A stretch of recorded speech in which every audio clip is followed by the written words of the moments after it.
ایک امیر آدمی کو جج نے سزائے موت کی سزا سنائی۔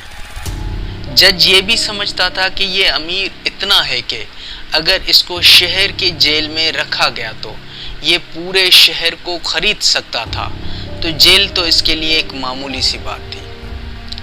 جج نے اس کو ایک نامعلوم سی جیل میں منتقل کر دیا۔ یہ جیل سمندر کے بیچوں بیچ ایک جزیرے میں تھی۔ جیل کے چاروں اطراف سمندر تھا۔ 1 مہینے کے بعد اس امیر آدمی کو اسی جیل میں پھانسی پر لٹکایا جانا تھا۔ امیر آدمی کو اس جیل میں منتقل کر دیا گیا۔ امیر قیدی بہت شاطر تھا۔ اس نے سوچا کہ 1 مہینہ پڑا ہے، کیوں نہ کوئی کارروائی ڈال کر اس جیل سے بھاگا جائے۔ اس نے بڑی مشکلوں سے ایک ایسا بندہ ڈھونڈ لیا جو لالچی تھا۔ یہ ایک سپاہی یا سنتری تھا۔ اس امیر قیدی نے اس سپاہی کو لالچ دی کہ اگر آپ میرے کو اس جیل سے نکلوانے میں کامیاب ہو جاتے ہیں تو میں آپ کو اپنی آدھی جائیداد دے دوں گا۔ سنتری مان گیا۔ سنتری نے اس کو بتایا کہ جیل سے کوئی بھی چیز باہر جاتی ہے تو اس کی چیکنگ کی جاتی ہے، سوائے مردہ خانہ سے ایک ایسی ڈبے کی جس میں لاش پڑی ہو۔ سنتری نے یہ بھی بتایا کہ اس جیل میں کسی کو پھانسی دی جاتی ہے تو اس کو مردہ خانے میں جمع کر دیا جاتا ہے، اور اگر اس جیل میں کسی قیدی کی یا کسی جیل کے عملے کا بھی انتقال ہو جاتا ہے تو اس کو مردہ خانہ میں داخل کر دیا جاتا ہے، اور کچھ دیر کے بعد اس کو ڈبے میں ڈال کر خشکی پر لے کے جایا جاتا ہے۔ پھر اس سنتری نے پلان بنایا کہ جس دن میت ہونی ہے اس دن آپ اس میت مردہ خانے میں جانا ہے، اور اس مردہ خانے کے ڈبے میں جو لاش پڑی ہوگی اس لاش کے ساتھ اس ڈبے میں لیٹ جانا ہے، مگر اس سے پہلے آپ اپنی کال کوٹھڑی جہاں پہ آپ رہتے ہیں مجھے سگنل کے طور پر اپنی ٹوپی پھاڑ کر لٹکا دیں گے، اور میں اس پھٹی پرانی ٹوپی کو دیکھ کر جیل حکام سے کچھ گھنٹوں کی چھٹی لے لوں گا۔ جیسے ہی مردہ خانہ سے وہ ڈبہ نکلے گا جس میں آپ کی باڈی یا میت پڑی ہوگی، میں بھی اسی جہاز پہ سوار ہو کر خشکی پر آؤں گا۔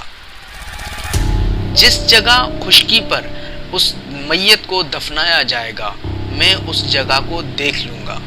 جیسے ہی دفنا کر جیل حکام وہاں سے چلے جائیں گے، اس کے 10 منٹ کے بعد میں آپ کو وہاں سے نکال لوں گا۔ پلان بالکل سمپل تھا۔ کچھ دنوں کے بعد ہوا یوں کہ امیر قیدی کو معلوم ہوا کہ مردہ خانے میں ایک میت پڑی ہوئی ہے۔ امیر قیدی نے فوراً اپنی ٹوپی پھاڑی تاکہ سنتری یا سپاہی کو سگنل دیا جائے۔ اس نے اپنی ٹوپی پھاڑ کر اپنی کوٹھڑی میں لٹکا دی، اور بڑی مشکلوں سے وہ مردہ خانہ میں اس میت والے ڈبے تک پہنچ گیا۔ میت والا ڈبہ کھول کر اس میت کے ڈبے میں لیٹ جاتا ہے۔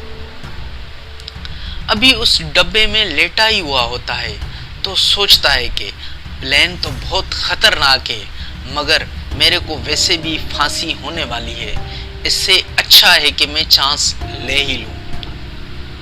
اسی سوچ کی گم گم کیفیت میں ہوتا ہے کہ اچانک مردہ خانہ کا دروازہ کھلتا ہے اور اس میت والے ڈبے کو باہر نکال کر لے جاتے ہیں۔ امیر قیدی خوش ہوتا ہے۔ وہ محسوس کرنے لگتا ہے کہ اس کو جیل سے باہر نکالا جا رہا ہے۔ جیسے ہی اس کو سمندر میں گزار کر خشکی پر لایا جاتا ہے تو سمندر کے ماحول کو بھی وہ محسوس کرنے لگتا ہے۔ خشکی پر اس کو کچھ ہی دیر کے بعد لا کر ایک قبرستان میں دفنانے کی تیاریاں ہو جاتی ہیں۔ کچھ ہی دیر بعد اس کو دفنانے کا کام شروع کر دیا جاتا ہے۔ 5-10 منٹ میں اس کی دفنانے کا عمل مکمل ہوتا ہے۔ گپت اندھیرے میں یہ قیدی 10 منٹ انتظار کرتا ہے، 20 منٹ انتظار کرتا ہے، کسی قسم کی حرکت نہیں ہوتی ہے۔ امیر قیدی کی بے چینی بڑھتی جاتی ہے۔ 30 منٹ گزر جانے کے بعد قبر کا ماحول یہ ہوتا ہے کہ اندر ڈبے میں آکسیجن کی کمی پیدا ہو جاتی ہے اور گرمی بھی ہونے لگتی ہے۔ اسی گھبراہٹ میں وہ اس ڈبے میں حرکت کرتا رہتا ہے۔ اسی حرکات کی وجہ سے پڑی ہوئی لاش کا کفن ہٹ جاتا ہے۔ بڑی مشکلوں سے وہ امیر قیدی اپنی جیب سے ماچس نکالتا ہے، تیلی جلا کر دیکھتا ہے کہ جیسے ہی ماچس کی تیلی روشن ہوتی ہے اور امیر قیدی کا اس لاش پر نظر پڑتی ہے تو آدھا مر جاتا ہے۔ پتہ چلتا ہے کہ یہ اسی سپاہی، لالچی سپاہی کی لاش ہوتی ہے جس نے اس امیر قیدی کو اس قبر سے نکالنا ہوتا ہے۔ پاکستانیوں، انصاف ہوگا، یہاں نہیں تو قبر میں بھی ہوگا۔ جس نے ہمارے ملک کا یہ حال کیا ہے، قبر میں بھی اس کا حساب ہوگا۔ آپ دیکھ رہے ہیں ولی ٹی وی ولی، میرا نام ہے ارشاد علی۔ Keep watching.